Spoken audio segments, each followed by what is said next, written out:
नहीं छोड़ना अब ससुराल। आधे बाल उड़े हुए, उम्र जरा 36-37 की। जीवन की ज्यादा इच्छा बची हुई कुछ खास नहीं दिख रही थी चेहरे पर फिर भी वरुण शिल्पा को देखने उसके घर के सोफे पर कॉन्फिडेंटली बैठा हुआ था। नमस्ते आंटी जी, ये है मेरा दोस्त वरुण। इसके बारे में मैंने आपको बताया था ना, बहुत ही सज्जन लड़का है। बेटा बोलना तो नहीं चाहिए, ये बाल ये सुंदरता सब भगवान की देन होती है, पर हमारी शिल्पा तो सिर्फ 28 की है, उसके सामने वरुण ज़रा बड़ा नहीं लग रहा। आपने अभी तक शादी क्यों नहीं की वरुण जी? शादी तो की थी मैंने, पर मेरी शादी टूट चुकी है। मैं एक डाइवोर्सी हूँ। ये सत्यवादी हरिश्चंद्र का चाचा मुंह क्यों खोल देता है? तो आपकी पिछली मैरिज टूटी क्यों और कैसे? ये कहानी शुरू होती है उन दिनों से जब वरुण 25 साल का एक जवान लड़का था। हवा में अपने बाल लहराते परफ्यूम मारकर वरुण अपने घर से निकल रहा था। सब्जी लाने भेजा जा रहा है साहब आपको, पर आप तो सज धज के ऐसे जा रहे हैं जैसे दुल्हन लेकर आएंगे। हाँ तो मेरा बेटा लगता ही है दूल्हे जैसा, आज नहीं तो कल दुल्हन तो लानी है ना मेरे राजा बेटा को। क्या पापा, आप भी ना, शादी की उम्र हो गई है मेरी। ऐसे आपकी तरह सैंडो गंजी में घूमता रहूंगा ना तो लगती लगती शादियां भी टूटने लगेगी मेरी। और वैसे भी मुझे अच्छे कपड़े पहनने के लिए मम्मी ने बोला है। सब्जी लेने वरुण मार्केट पहुंचता है। भैया 2 केजी आलू तोल दो। मानना पड़ेगा भैया आपको, मेरी रेडी पर सारी की सारी औरतें आती है सिवा आपके, और सबकी एक ही शिकायत होती है कि हमारे पति मार्केटिंग में हमारी मदद नहीं करते। जिस लड़की को आप जैसा पति मिल जाए वो तो गंगा नहा लेगी। सब्जी वाले की बात सुनकर वहीं सब्जी ले रही रोजी कहती है, सच में आप रोज सब्जी लेने आते हैं? हाँ, वो क्या है ना, मेरी मम्मी के घुटनों में दर्द रहता है और पापा तो दुकान में बैठते हैं। जिंदगी भर तो उन्होंने सब कुछ किया है, पर अगर जवान बेटे के रहते हुए उन्हें काम करना पड़े तो लानत है मुझ पर। मैं आधा 1 घंटा ज़रा जल्दी उठ जाता हूँ ताकि मम्मी का सारा काम कर दूँ। वरुण की बात सुनकर किसी भी और लड़की की तरह रोजी उसे देखती रह जाती है। फिर तो हर रोज दोनों सब्जी मार्केट में मिलने लगे, पर आज वरुण को रोजी नहीं दिख रही थी। क्या फालतू किस्मत है भाई तेरी, तू लड़की को देखता है और लड़की गायब हो जाती है। लगता है मुझ में कोई शक्ति है, अगर मैं मुसीबतों को देखूं तो क्या वो भी गायब हो जाएंगी? यही सोचते सोचते वरुण वापस अपने घर लौटता है। तो दूल्हे राजा तैयार है घोड़ी चढ़ने के लिए आप? मैं समझा नहीं मम्मी। आपके लिए लड़के का रिश्ता आया है। तस्वीर से तो लड़की मुझे भी जच रही है, ज़रा तू भी देख ले। अगल बगल पता करते हैं, लड़की के बारे में सब सही निकला तो चले जाएंगे देखने। और इत्तेफाकन ये तस्वीर किसी और की नहीं, रोजी की होती है। उसकी तस्वीर देखते ही वरुण खिल जाता है। फिर काहे की खोजबीन, वरुण का परिवार तो रोजी को देखने उसके घर जाता है और उसी वक्त दोनों परिवारों की रजामंदी से दोनों की सगाई भी हो जाती है। ये मोबाइल फ़ोन मेरी तरफ से आपके लिए। मोबाइल नंबर मांगने का अच्छा तरीका है वरुण जी, पर मैं आपको बता दूं कि मैं मोबाइल फ़ोन यूज़ नहीं करती। क्या? ये तो मैं मान ही नहीं सकता। आज के ज़माने में कौन है ऐसा जो फ़ोन यूज़ नहीं करता? मैं एग्ज़ाम्स के लिए प्रिपरेशन कर रही हूँ ना, वक्त कहाँ होता है। मेरे पास फ़ोन होगा तो डिस्टर्बेंस भी तो होगी, और वैसे भी इंतज़ार का मज़ा कुछ और ही है वरुण जी। वरुण ने कभी ऐसी सीधी सादी लड़की देखी नहीं थी। उसके लिए ये अरेंज मैरिज कम लव मैरिज ज़्यादा हो चुकी थी, और 1 महीने के बाद रोजी बहू बनकर वरुण के घर आ जाती है।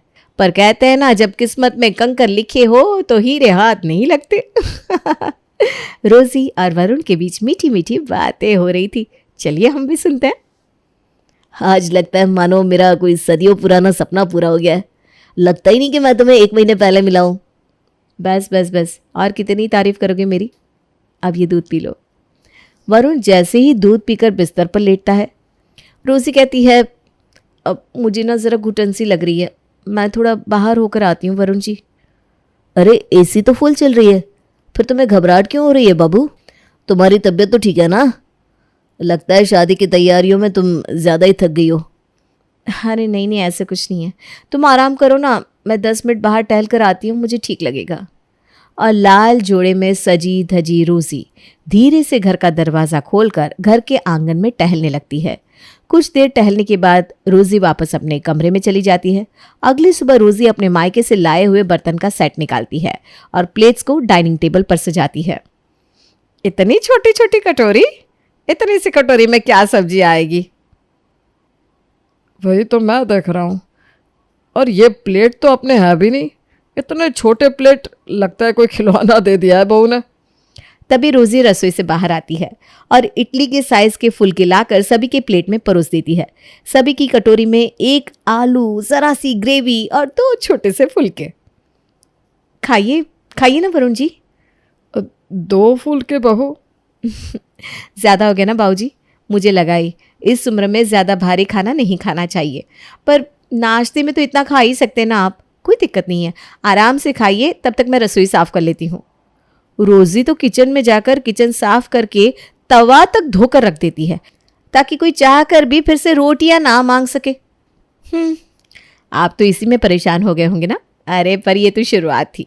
एक शाम जब विनीता मंदिर गई थी, उसके पीछे से पड़ोसन सुशीला उसे मिलने आती है और सुशीला को देखती ही रोजी अपने मायके से आया बर्तन का दूसरा सेट निकालती है और सुशीला के लिए लस्सी लेकर आती है। बाप रे बाप बहू, इतने बड़े ग्लास में लस्सी देगी तू? तब तो इसी से पेट भर जाएगा मेरा, फिर रात में क्या खाऊंगी मैं? इतने से क्या होता है आंटी जी, मैं तो अपने मायके से बड़े बड़े बर्तनों का सेट लेकर आई हूँ कि सभी को ज़्यादा सब्जियाँ परोस सकूँ, ज़्यादा शरबत पिला सकूँ। पर वो क्या है ना, मैं हूँ तो बहू, हो सकता है घर वालों को बार बार मांगने में संकोच हो, इसीलिए ना मेरे पापा ने बर्तन का सेट मुझे साथ में दिया था। रोजी की बात सुनकर सुशीला चौंक जाती है और उसे आशीर्वाद देकर वापस लौट जाती है। एक दोपहर मनोज अपने कपड़े धोने के लिए वॉशिंग मशीन के पास लेकर जाता है जहां रोजी पहले से खड़ी थी।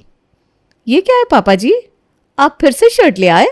सुबह ही तो आपके कपड़े धोए थे ना मैंने। अब ऐसे बार बार आप कपड़े निकालते रहेंगे तो फिर तो हो गया, मैं कोई काम वाली तो हूं नहीं। अरे पर बहू, सुबह तो मैंने कपड़े निकाले ही नहीं थे, वो शर्ट पैंट तो वरुण की थी। रख दीजिए फिर कपड़े यहाँ पर पापा जी। रोजी अपने ससुर के सामने तो चुप हो जाती है, पर सीधा अपने कमरे में बड़बड़ाती हुई जाती है। कितनी भी जान दे दो किसी के लिए, पर पराये तो पराये ही रहते। ये सब पापा जी ने मेरे साथ किया होता तो मुझे एक बार के लिए समझ में भी आता, पर तुम्हारे साथ।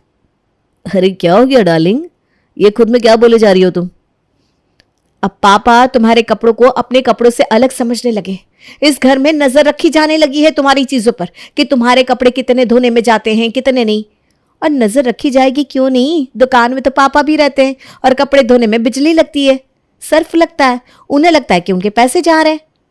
अरे ये सब क्या कह रही हो तुम रोजी? अरे तुम तो दिन भर दुकान पर रहते हो, तुम्हारे पीछे से इस घर में कितनी बातें होती है क्या बताऊं। मेरे पास तो फोन तक नहीं है कि मैं अपने मायके में फोन कर सकूं, ना ही मेरे सर पर मेरी माँ है। मेरे लिए तो मेरी सास ही मेरी माँ है वरुण, पर मम्मी जी का मैं क्या बताऊं। दिन भर सारा काम करती हूँ पर मम्मी जी से झाड़ू पोछा तक नहीं लगाया जाता। और इसी तरह बोल बोल कर रोजी वरुण के दिमाग में इतनी मिसअंडरस्टैंडिंग भर देती है कि अगली सुबह जब विनीता पूजा की थाली लेकर मंदिर जाने के लिए निकल रही थी, वरुण अपनी माँ से कहता है, घर पर इतना काम पड़ा हो और हम मंदिर में भगवान की पूजा के लिए जाए तो वो पूजा भी फल नहीं देता मम्मी। भगवान तो तुम्हारी बहू में भी है, तो ज़रा उसके बारे में तो सोचो और थोड़ी सी साफ सफाई कर दिया करो, इससे तुम्हारे शरीर में भी तर्राहट बनी रहेगी। एक थप्पड़ मारूंगा ना कनपट्टी के नीचे पूरा मुंह सूज जाएगा। हिम्मत कैसे हुई तुम्हारी बदतमीजी से बात करने की अपनी माँ से? बोलना तो नहीं चाहिए पापा, पर बचपन से आपने यही तो किया है मेरे साथ। पहले मेरे साथ किया, अब मेरी बीवी के साथ वही कर रहे हैं। लोग ठीक ही कहते हैं, एक उम्र के बाद माँ बाप से अलग होने में ही फायदा है। तो हो जाना अलग, होश ठिकाने आ जाएंगे जब आटे दाल चावल का भाव पता लगेगा। ये क्या कह रहे हैं आप जी, क्यों बेकार में बात बढ़ा रहे हैं। एक बार बात बढ़ गई है ना मम्मी जी, फिर तो बढ़ती ही जाएगी। इससे अच्छा है कि हम अलग हो जाए, परिवार में प्यार बना रहना चाहिए। घूम फिर कर विनीता की सास के पास था ही कौन, उसका एक बेटा वरुण। तो होना तो वही था जो वो चाहता। रोजी अपने ससुराल वालों की प्रॉपर्टी तो चाहती थी, पर अपने ससुराल वालों को साथ में नहीं रखना चाहती थी, और वो जो चाहती थी वो कर भी लेती थी। शहर में एक मकान और एक फ्लैट हो, मकान खुला रहे और फ्लैट बंद रहे, शोभा देता है क्या? आखिरकार मैंने ये फ्लैट खुलवा ही लिया, सास ससुर को बर्दाश्त करने की अब ज़रूरत नहीं पड़ेगी। आराम से लाइफ जीऊंगी मैं। और वरुण के साथ सेपरेट होते ही रोजी के खाने पीने, रहने, कपड़े पहनने सभी का ढंग बदल जाता है। वरुण रात को 9 बजे दुकान से घर लौटता है, जहां वो देखता है कि उसकी बीवी 1 पीस पहनकर सजी धजी पहले ही तैयार बैठी हुई है। बेबी आज मैंने खाना नहीं बनाया, चलो ना बाहर चलते हैं। हाँ हाँ, वैसे भी वहाँ से फ्री होने के बाद तुम्हें घूमने फिरने का मौका कहाँ मिला है। कितनी सुंदर लग रही है तुम, टेंशन फ्री जो हो, चेहरे पर रौनक आ गई है। वरुण रोजी को डिनर पर लेकर जाता है और उसे शॉपिंग करवाता है। पहले कुछ दिन तो सब अच्छा चलता है, पर फिर उसके बाद एक रोज वरुण जब दुकान से अपने घर पहुंचता है तो वो देखता है कि उसकी बीवी घर पर ही नहीं है। वरुण उसे फोन लगाता है पर वो फोन भी नहीं उठाती। रात के 2 बजे नशे की हालत में रोजी दरवाजा खटखटाती है। दरवाजा नहीं खोला जाता क्या तुमसे? पागल समझाया क्या मुझे? चलो हटो सामने से। दिन भर अपनी सहेलियों के साथ घूमती हो तुम, घर पर पार्टी करती हो, उनके घर जाती हो। ये बाकी रह गया था तुम्हारा डिस्को जाकर नशा करना। और रात में ही दोनों के बीच बहस शुरू हो जाती है, जो आसपास वालों के कानों तक भी पहुंचती है। अगली सुबह गुस्से में वरुण बिना कुछ खाए ऑफिस जाता है और बिस्तर पर एक नोट छोड़ जाता है। तुम्हारी ये सजा है कि अब तुम कहीं भी जाओगी तो सिर्फ मेरे साथ। अब तक रोजी पर कंट्रोल करने वाला कोई पैदा नहीं हुआ। बेटा जी, ये तो होगा नहीं। आपने मुझे बाहर जाने से मना किया है ना। रोजी अपने घर से निकलना तो बंद कर देती है, पर उसकी फ्रेंड्स तो उसके घर आ ही सकती है। वो अपने शरीर और माथे पर मेकअप से चोट का निशान बना लेती है। रोजी, तेरे माथे पर क्या है? अरे कुछ नहीं डार्लिंग, बस वो जरा फिसल गई थी मैं। अच्छा, तो फिसल गई थी? रात में भी तेरे घर से चीखने चिल्लाने की आवाज़ें आ रही थी। जीजू ने हाथ उठाया है क्या? अब मैं चाय लेकर आती हूँ, तुम सब बैठो। कोई नहीं बैठेगा यहाँ। देख, पास में ही ना बहुत अच्छा चाट वाला आया है। चल कर चाट खाते हैं। नहीं, मैं घर से बाहर नहीं निकल सकती। मेरा मतलब है तुम लोग जाओ। और रोजी इस तरह अपने फ्लैट के पड़ोसियों को बिना बताए इस बारे में हिंट दे देती है कि उसे घर से जाना मना है। संडे की सुबह। मैंने तुम पर ज्यादा सख्ती बरत दी यार, आई एम सॉरी। काहे का सॉरी? सॉरी नहीं चाहिए मुझे, 40,000 रुपये चाहिए। दो। 40,000? बिजली बिल, राशन का खर्च, सोसाइटी के मेंटेनेंस के पैसे मैं अपनी जेब से भरूं क्या? इसीलिए लेकर आए थे मुझे तुम? ये पार्टियां क्यों करती हूं मैं? ताकि सेक्रेटरी की वाइफ से मेरी बनी रहे। इसी कारण तो पिछले 2 महीने से उसे सोसाइटी के मेंटेनेंस के पैसे भी नहीं मांगे थे मुझसे। और मेरी फ्रेंड दिया, उसकी दुकान से सारा राशन डिस्काउंट पर आ जाता था, पर तुमने तो मेरा सब जगह उठना बैठना ही बंद करवा दिया। तो भरो पैसे। अरे बेकार की बातें मत करो तुम। और फिर रोजी जानबूझकर षड्यंत्र करना शुरू कर देती है। बर्तनों को इधर उधर फेंक कर आवाजें करने लगती है। अब तो ये हर रोज का हो गया था। किसी दिन किसी बात पर लड़ाई तो किसी दिन किसी बात पर। अकेला वरुण अपने परिवार से दूर हो चुका था। उसके पास सपोर्ट के लिए भी कोई नहीं था। और एक दिन ऐसी ही लड़ाई कर रोजी अपने मायके जाकर बैठ जाती है और वरुण को कॉल करके प्रॉपर्टी में हिस्सा देने के लिए कहती है। 1.5 साल रही हूं मैं तुम्हारे साथ, तो तुम्हारी दुकान का हिस्सा मेरा भी बनता है। बापू, तुम छोटी सी बात को इतनी बड़ी क्यों कर रही हो?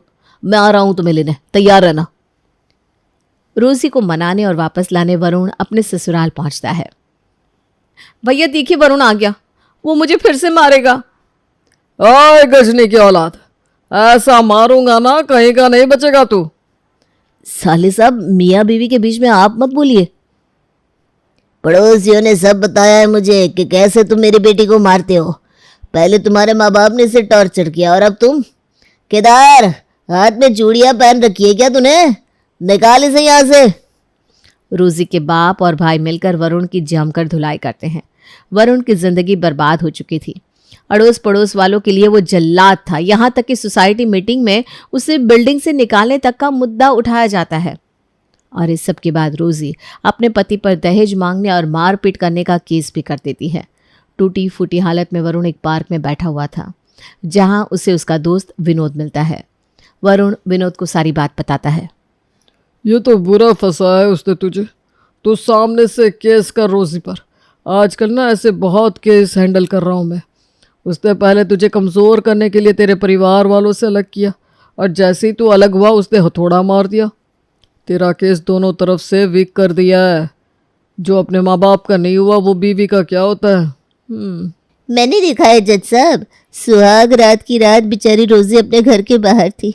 जो पति पहली रात को ऐसा कर सकता है, वो बंद दरवाजों में क्या क्या करता होगा बेचारी के साथ।